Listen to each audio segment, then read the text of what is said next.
If you're in your 20s or your 30s, then this is a crucial point in your financial journey. This is actually the time for you to set yourself up financially for the years to come. Maybe you're just starting out in your career or you've been working for a few years. These are goals that you will set that will secure your financial future and make you have rest of mind even in your retirement age. And trust me, if you stick around to the end, you'll have a clear roadmap to your financial freedom and independence. So let's dive in and discover the top 10 financial goals you should have in your 20s and your 30s.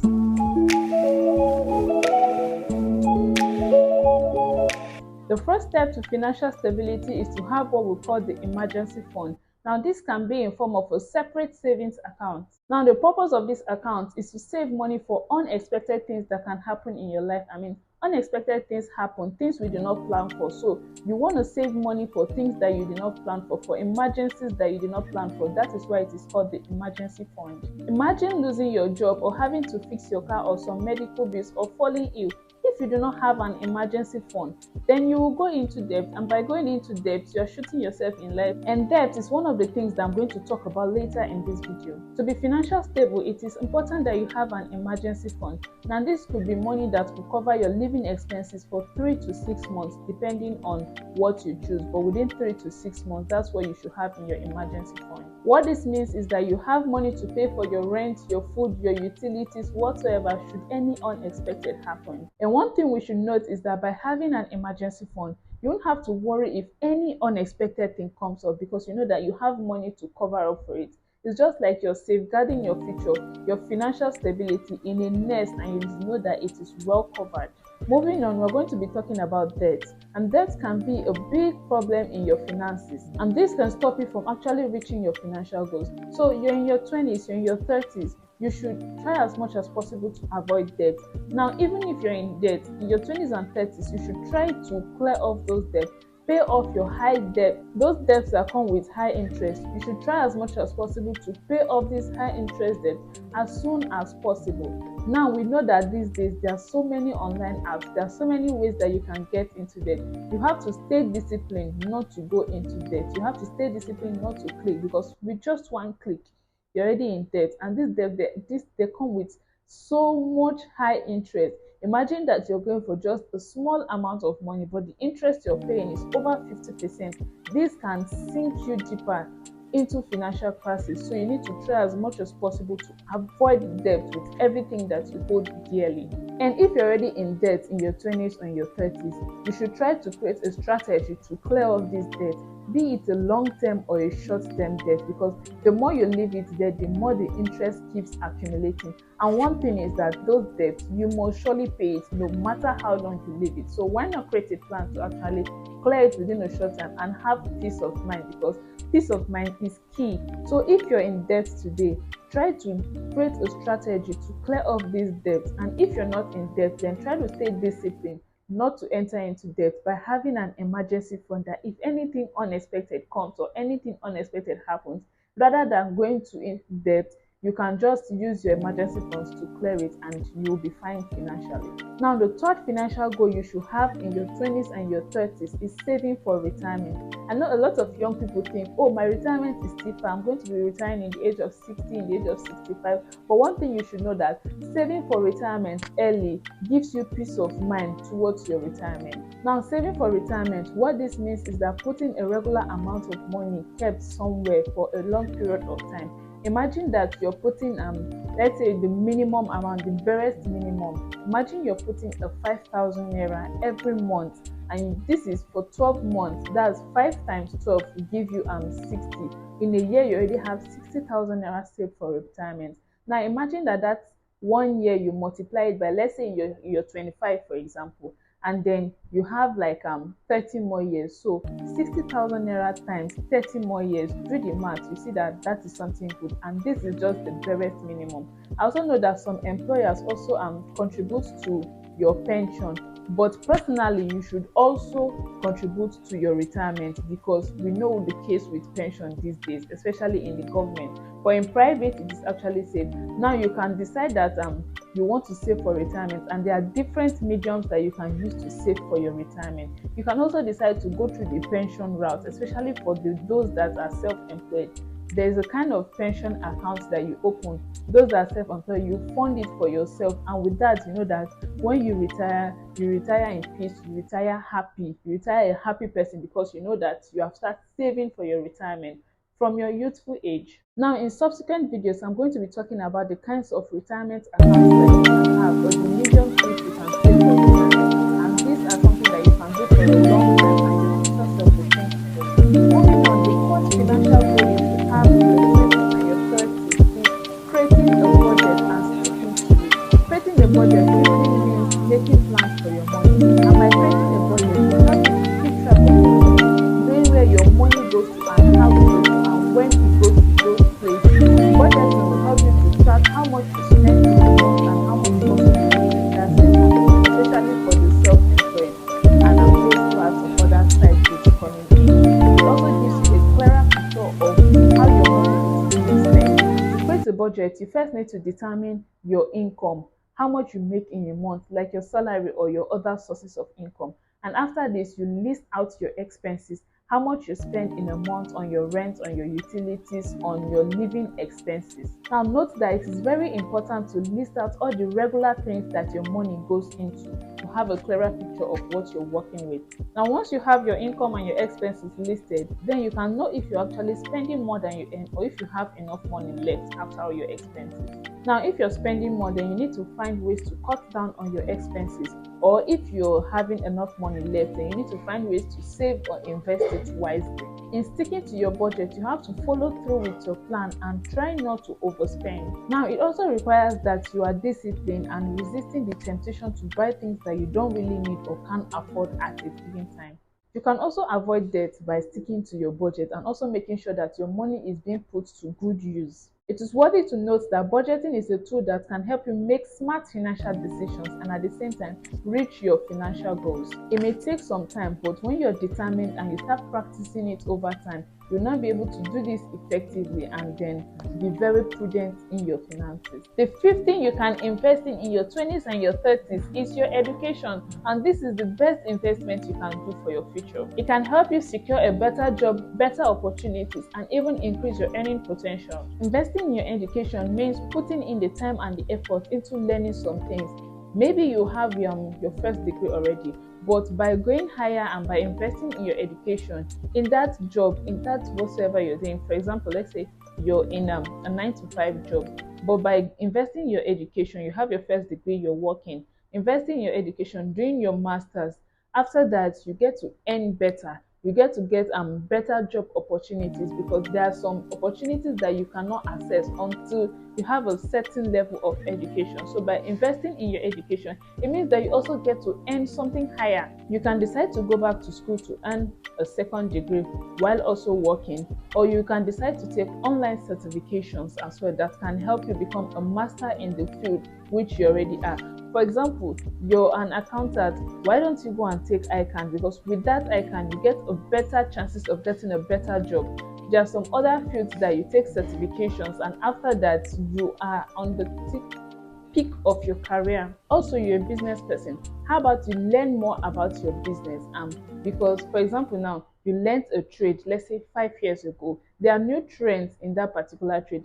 Let's use baking, for example. You that learned baking 5 years ago, there are new strategies, new trends, new designs, and all. How about going back to learn more, and by that you're putting your business on an edge, and then that will also increase your earning potential. Investing in your education is a long-term strategy, and it's going to require time, effort, and even financial resources. But by the end, what you're sowing in, you're going to reap it bountifully. So consider the value of education and make a plan to invest in your education today. Just see it as an investment that will give plenty yields of return after a long period of time. The sixth financial goal you should have in your 20s and 30s is investing in yourself. Just like investing in your education, it is also very important that you invest in yourself, and this can come in the form of personal development. And investing in yourself can also help in your career. For example, you have a job that requires public speaking. How about you learn how to speak to people, how to talk in public, how to do presentations? You're a business person, you need to know how to rapport, interpersonal relationship with people, how to reply people, courtesies, simple courtesies. There are so many ways investing in yourself can help both in your personal life and in your career or your business. You can start by taking courses, attending workshops, reading books, just anything to invest in yourself and anything to build yourself. So you need to take the initiative today to identify skills that align with your goals and then also piques your interest, and then make plans to acquire them. Now the seventh goal we'll be talking about today is setting money goals. Setting money goals is all about determining how much money you want to have saved within a certain time frame. It can be that you want to have a certain amount of money within a year or a particular date. And one advantage about setting money goals is that it can help you to stay motivated. It can help you to stay focused to reach your savings efforts. For example, you can set a money goal that you want to have 1 million naira saved within a 2 years frame. Now, having 1 million naira saved within a 2 years frame, first of all, you take 1 million naira, divided it by the number of months. Let's say you want to be saving monthly. Now, in 2 years, we have 24 months. So in 24 months, a million naira divided by 24 months is about 41,666 naira. So you can say that every month you want to be saving 41,666 naira. Or better still, you now say, okay, maybe you are earning, maybe you're a business person, you earn daily or thereabouts. You now say that you want to be saving weekly. In a week, you have to be saving 10,416 naira. You can decide to save 10,500.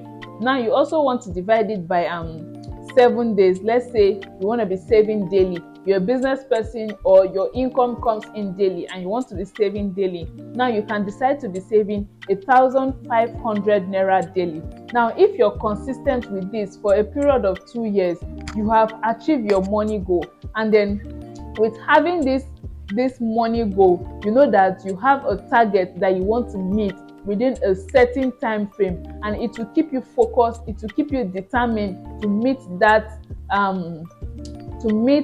that target. Now there are several examples of money goals that you can set for yourself. It just depends on what you want exactly. You should also try to track your progress in your money goals and see how far that you've come, because this will even encourage you to do more. I mean, imagine that you have a money goal that you want to do this by a certain period of time, and then you see that when you're tracking your progress, you see you've gotten to 50%. It will give you the push, it will even give you the excitement you want to do more, because by the time that you've met that short-term money goal or long-term money goal that you've set for yourself, you'll have that satisfaction that yes, you did something. Yes, I started something and I was consistent over a period of time and I achieved it. Also, setting money goals provides a sense of direction and also help you to have that financial discipline. It also brings you closer to achieving your financial milestones that you've set for yourself. The 8th financial goal I'll be talking about in this video is building an investment portfolio, and this is very, very, very important for your financial journey. Now, building an investment portfolio is all about putting your money into different kinds of investments, ranging from the stocks, bonds, treasury bills, mutual papers, cryptocurrency, real estate. The goal is allowing your money to work for you and then earning money over a certain period of time. Imagine that you have a short-term goal of saving 1 million naira over a certain period of time, and you actually hit that goal. Then you take that money and put it in an investment and build a diversified portfolio. I tell you that your financial journey, it is secured. Your financial future is 100% secured. You should know that when I'm talking about investments, I'm not talking about Ponzi schemes or all those kind of investments that tells you that you're going to get a high returns over a short time. Imagine an investment telling you that you get 50%, you get 60% in a month. No, I'm not talking about those kind of investments. I'm talking about legit kinds of investments. I mean, stocks are very legit. Treasury bills, mutual papers, some of these are government investments as well. And cryptocurrency, though cryptocurrency is a volatile investment, but if your risk appetite can carry it, then investing in cryptocurrency is also good. Then we also have real estate. Real estate is another investment that can give you returns over a certain period of time and you will enjoy it. Then also we have fixed deposit. For example, you say, okay, you do not want to do all of this, or you want to divide your money, you want to diversify your portfolio, you can invest in also, you can do fixed deposits. I mean, there are some banks, both microfinance bank or financial houses, that accept fixed deposits. You can fix your money for a month, for 2 months, for 3 months, for 6 months, for 1 year, depending on the choice and depending on what you want to use it for. The goal here is making your money to work for you over time, even when you're not doing anything per se. Not like you're not really doing anything, but you're not doing anything. You just put your money in these investment vehicles and then it works for you. This is what they call passive income. What I tell people is that it is very important to diversify your portfolio, because for example, you have money in stocks, you have money in maybe you bought shares, you have money in cryptocurrency, you have your money in real estate. At a given time, if one is not doing well at a time, the other one is doing well, and these investments are something that are long term. So you can either start small, or if you have a certain amount of money, save, because yes, you save, but you save to invest. You don't just save to leave it in your account without no interest. The money is just there looking at you, the money is just there dormant. No, you save for a certain period of time for you to put it in an investment and make your money grow. It is very important that your money is not just there stagnant, but your money is growing over time. You earn interest on your money. Now, there are some high yield savings accounts that you can use, yes, but also it is very important that you put your money in investments and you diversify your portfolio. Now, you may not have a large amount of money, but you can still invest. I mean, there are some stocks that you can buy with as low as 5,000. Even 1,000 naira can get you a fraction of units in some stocks, in some shares. For example, you use Netflix, you use Amazon, you use Facebook. You can invest in these companies. I mean, recently, about a year back or thereabout, MTN sold their shares for a certain amount of money. Even MTN, you buy data, you recharge your line on calls. You can also invest in shares like that. But please and please, if you're going into investment, please do your own research. It is important that you have education about investment before diving in. You don't just go into it blind, or because someone said you should buy this or buy that. No, do your own research and read more about this thing that you're venturing into, because this is not the time that you should actually be throwing your money away. Read more, have knowledge on what you're investing in, so that you can be well informed on the decisions that you're making. Also, in investments, you have to know your risk tolerance. You have to know, are you a high risk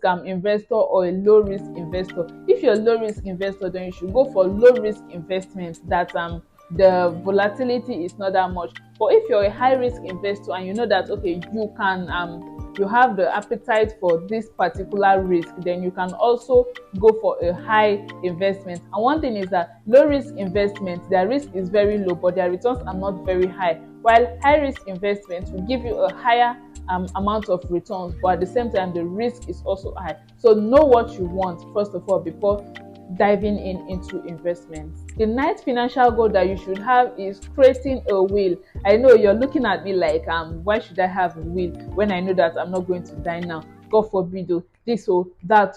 Yes, I understand that, but creating a will, it is very, very important and very crucial at this stage of your life, especially when you're already you're making the money, or you have some investments, or you have one or two things together for yourself. You need to create a will. Now, we're not saying anything bad is going to happen, but if anything happens today, who knows about your investment? Who knows about all your investments? So that's why it is important that you create a will. Creating a will means making a legal document of how you want your possessions, your assets, your money to be shared within your family and your loved ones. I mean, there are lots of people today that they did not create a will, and one thing or the other happened, and their family are suffering, not knowing that their family member had lots of assets, had lots of money, had lots of investments which nobody is aware of. So creating a will is just like you're securing your assets, you're securing your investment, because if anything should happen to you today, that will give a roadmap to your loved ones to know what you actually have, what you possess.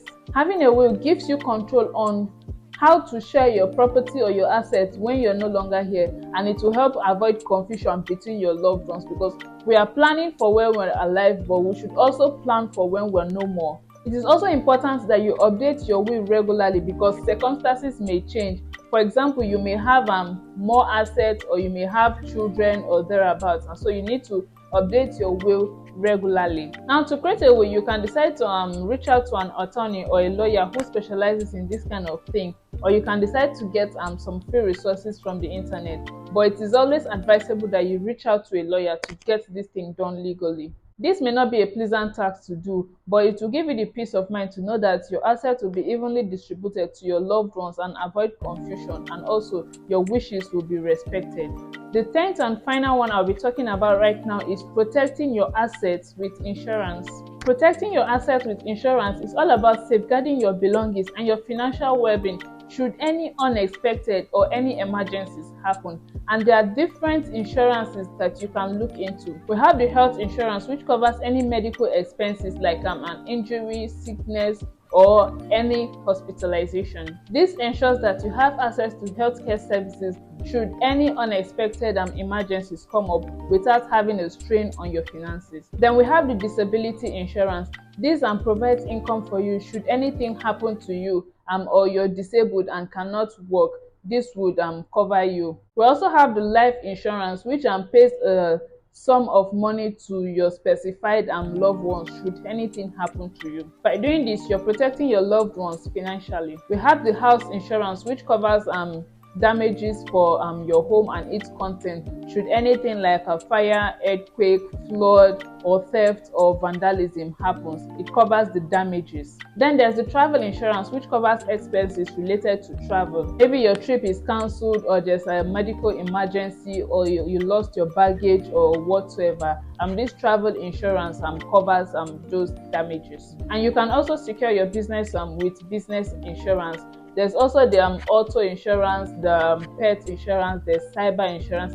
There are different kinds of insurance that you can pick a plan today.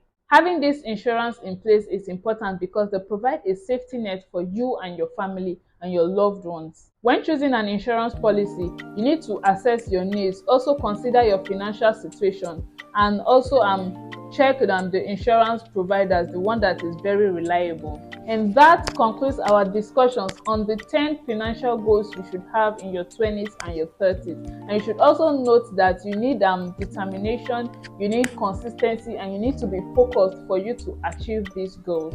You need discipline to be able to make intentional money choices, to stick to your budget, and also avoid unnecessary expenses and spendings. Discipline will help you to make sure that you're not succumbing to impromptu or impulsive spendings. You need to be focused by keeping your eyes on the goals and looking at your target and also reaching your target, because you know that when your target is achieved, you know that you have attained a level of financial stability and independence and also freedom. Also, being focused will help you to set your priorities and make sacrifices for the better goal. In all of this, consistency is very, very crucial, because financial success is not built in one night. You cannot achieve all of these goals overnight, so you need to be consistent, and you'll be surprised that with consistency, what you thought you couldn't achieve, you will achieve it over a period of time by just being consistent in your financial goals. You should remember that your financial success is a journey, and everyone's journey is unique, so you need to stay focused, stay determined, and know that at the end of all of this, there's a better satisfaction waiting for you. Thanks for watching and joining me on this journey. If you found this video helpful, please like this video and also comment on this video. Also, please subscribe to my channel to get more content like this. I wish you all the best in your financial endeavors. See you in my next video.